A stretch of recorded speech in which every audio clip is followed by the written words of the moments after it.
नमस्कार, मेरा नाम है किसलय और आप देख रहे हैं एबीपी लाइव का डिजिटल बुलेटिन, जिसमें कि दिन भर की बड़ी खबरों से हम आपको करवाते हैं अपडेट। तो आज के बुलेटिन में बात होगी उमेश पाल के हत्यारे का एनकाउंटर, सिसोदिया की गिरफ्तारी पर मचा है बवाल, आरबीआई ने 5 बैंकों से पैसों की निकासी पर लगाई है रोक। इसलिए भाई जरा संभल कर, इसको लेकर भी इस बुलेटिन में हम करेंगे बात।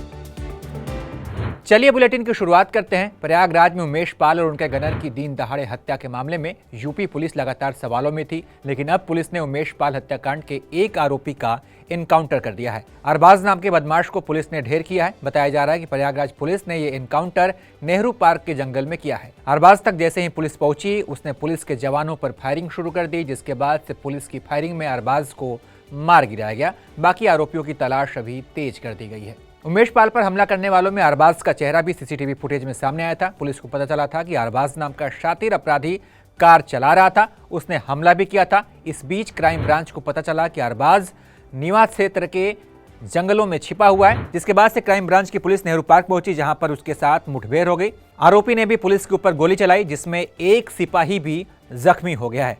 वहीं पुलिस ने भी उसे गोली मारी और उसके सीने और पैर में गोली लगी, जिसके बाद से धूमनगंज पुलिस ने घायल अरबाज को इलाज के लिए स्वरूप रानी नेहरू अस्पताल भेजा है, जहां उसकी मौत हो गई। अरबाज ने ही बाकी बदमाशों को इस हत्याकांड के लिए हथियार उपलब्ध कराए थे। अरबाज के साथ कौन लोग थे, इसे लेकर पुलिस जांच में जुट गई है। एडीजी प्रशांत कुमार ने मामले में क्या कहा, आइए सुनते हैं। जब उपचार हेतु अस्पताल लाया गया, उस दौरान जो अभी तक की प्राप्त सूचना है उसके हिसाब से इसके मृत होने की समाचार प्राप्त हुए हैं। तो इस एनकाउंटर के बाद से बीजेपी नेताओं ने कहा है कि अब माफियाओं को मिट्टी में मिलाने की कार्रवाई शुरू हो गई है। आतंकवादियों के मुकदमे वापस लिए जाते थे और आज योगी आदित्यनाथ जी की सरकार में आतंकवादियों को उनके असली मुकाम तक पहुंचाया जा रहा, उनके अंजाम तक पहुंचाया जा रहा। और इसलिए मैंने देखा 2 दिन पूर्व जब एक दुर्भाग्यपूर्ण घटना प्रयागराज में हुई थी, माननीय मुख्यमंत्री जी अपना संबोधन देने आए थे और कैसे विपक्ष के हमारे साथी उन पर टूट पड़े थे, उन पर हमलावर थे, कह रहे थे कैसे हुआ, क्या हुआ। और तब हमारे यशस्वी मुख्यमंत्री ने एक शब्द कहा था, एक लाइन कही थी, ये कहा था कि मिट्टी में मिला दूंगा, मिट्टी में मिला दूंगा।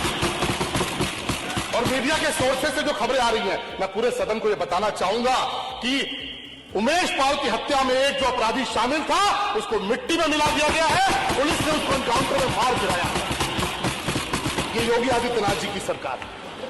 योगी आदित्यनाथ जी के नेतृत्व में हमारे जाबाज पुलिस के लोगों ने उमेश पाल का जो हत्यारा था उसको एनकाउंटर में ढेर कर दिया। यह निश्चित तौर पे आपको ये समझना पड़ेगा कि ये 2017 के पहले की सरकार नहीं है।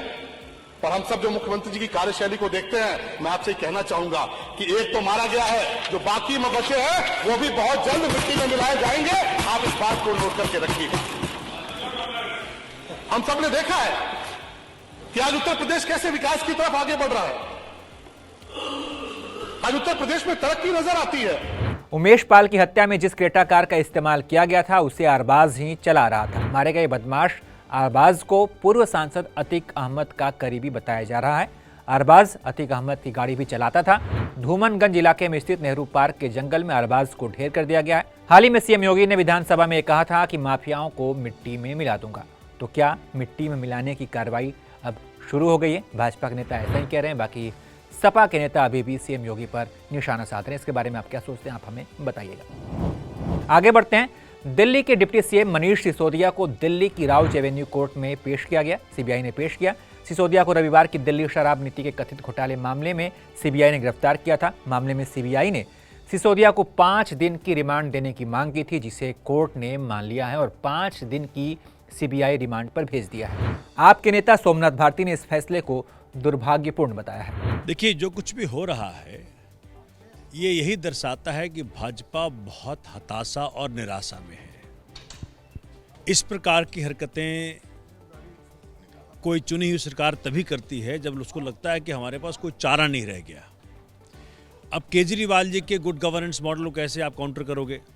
देखिए, मैं तो ये कह रहा हूं कि भाजपा एन केन पराक्रेन, यहाँ से नहीं तो वहाँ से नहीं तो वहाँ से, कुछ ना कुछ झूठ बोल बोल करके एक कहानी रचने का प्रयत्न कर रही है। लेकिन ढाक के 3 बात वाली हालत होगी। कोर्ट में इस मामले में सुनवाई हुई। सीबीआई के वकील ने कोर्ट में कहा कि ये पूरा केस प्रॉफिट का है, इसी पर हमारी आगे की इन्वेस्टिगेशन होनी है। सिसोदिया एक्साइज मिनिस्टर हैं और वो मंत्रियों के एक ग्रुप को लीड कर रहे थे। कोर्ट ने सीबीआई के वकील की दलील को मान ली है और अब सिसोदिया को 4 मार्च तक के लिए रिमांड पर भेज दिया गया है। एक तरफ कोर्ट में मामले की सुनवाई चल रही थी, वहीं बाहर सड़कों पर बवाल मचा हुआ था। आप के नेता लगातार गिरफ्तारी के विरोध में हल्ला बोल रहे हैं। दिल्ली, पंजाब, बिहार समेत कई राज्यों में आप कार्यकर्ताओं ने हल्ला बोला। इस पूरे मामले में किसने क्या कहा, आइए आपको ये रिपोर्ट दिखाते हैं।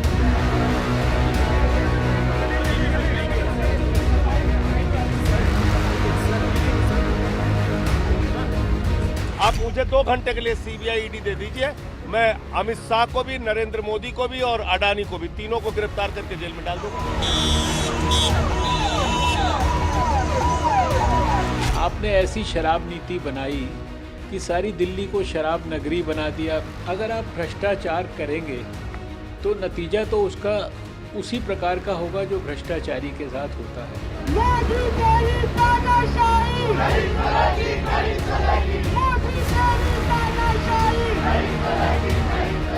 ये तारीख 26 फरवरी 2023, जिस दिन मनीष सिसोदिया जैसे क्रांतिकारी विजनरी व्यक्ति को जेल में डाला गया है, भारतीय जनता पार्टी के अंत की शुरुआत के तौर पे देश के इतिहास में लिखा जाएगा।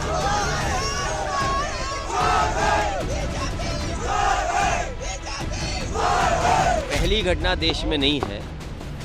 बीजेपी जब से सत्ता में आई है उसकी कोशिश रही है जो सेंट्रल एजेंसीज हैं उनका गलत इस्तेमाल किया जाए।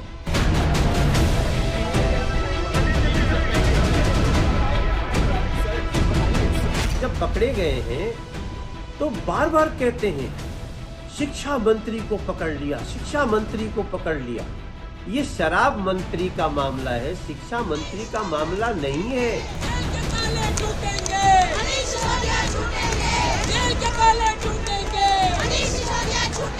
आप कितना भी जुल्म करो, हम आवाज उठाते रहेंगे और हम लड़ते रहेंगे।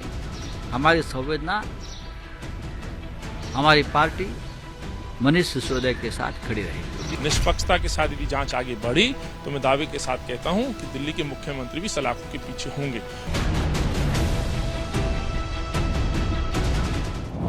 तो चलिए अब आगे बढ़ते हैं। आरबीआई ने 5 बैंकों से पैसे निकालने पर रोक लगा दिया है। क्या है ये पूरा मामला, इस रिपोर्ट में देखिए। भारतीय रिजर्व बैंक की तरफ से देश के कुछ सहकारी बैंकों पर एक्शन लिया गया है। हाल ही में आरबीआई ने 5 सहकारी बैंकों पर प्रतिबंध लगा दिया है। आरबीआई की तरफ से बिगड़ती वित्तीय स्थिति को देखते हुए ये प्रतिबंध लगाया गया है। बैंकों पर ये प्रतिबंध 6 महीनों तक जारी रखने की बात कही गई है। बैंक कस्टमर्स अकाउंट में अपने जमा पैसे को नहीं निकाल पाएंगे। वहीं ये बैंक आरबीआई की अनुमति के बगैर न तो किसी को नया लोन दे सकेंगे और न ही लोन ले सकेंगे। इसके अलावा अपनी किसी भी संपत्ति का ट्रांसफर भी नहीं कर सकेंगे। आरबीआई ने जिन 5 सहकारी बैंकों पर प्रतिबंध लगाया है वो कुछ इस प्रकार हैं। HCBL cooperative bank Lucknow, Adarsh Mahila Nagari Sahakari bank Maryadit Aurangabad, Shimsha Sahakari bank Niyamita Muddur Karnataka, Uravakonda cooperative town bank Uravakonda Andhra Pradesh, Shankar Rao Mohite Patil Sahakari bank Akluj Maharashtra. HCBL, Adarsh Mahila Sahakari bank और शिमशा सहकारी बैंक, इनके कस्टमर्स वर्तमान लिक्विडिटी की कमी के कारण अपने ही खाते से पैसा नहीं निकाल पाएंगे। ये बैन लगभग 6 महीने तक जारी रहेगा। उरावकोंडा कोऑपरेटिव टाउन बैंक और शंकर राव मोहिते, इन बैंक से कस्टमर अब बैंक में अपने जमा पैसे से सिर्फ 5,000 रुपए तक ही निकाल पाएंगे। मतलब ये है कि ग्राहक के अकाउंट में चाहे कितनी भी राशि हो वो निकाल केवल 5,000 रुपए ही पाएंगे। आरबीआई वक्त वक्त पर बैंकों पर अनुशासनात्मक कार्रवाई करता रहा है। बैंकों पर नियमों का उल्लंघन करने और दूसरी वजहों से कार्रवाई की जाती है। हाल ही में कुछ नेशनलाइज्ड बैंकों पर भी जुर्माना ठोका गया है। इनके कामकाज में कई तरह की खामियां देखी गई, इसलिए आरबीआई बैंक ने उन पर भारी जुर्माना लगाया है। तो आज के बुलेटिन में इतना ही। बाकी तमाम अपडेट्स के लिए आप देखते रहिए एबीपी लाइव।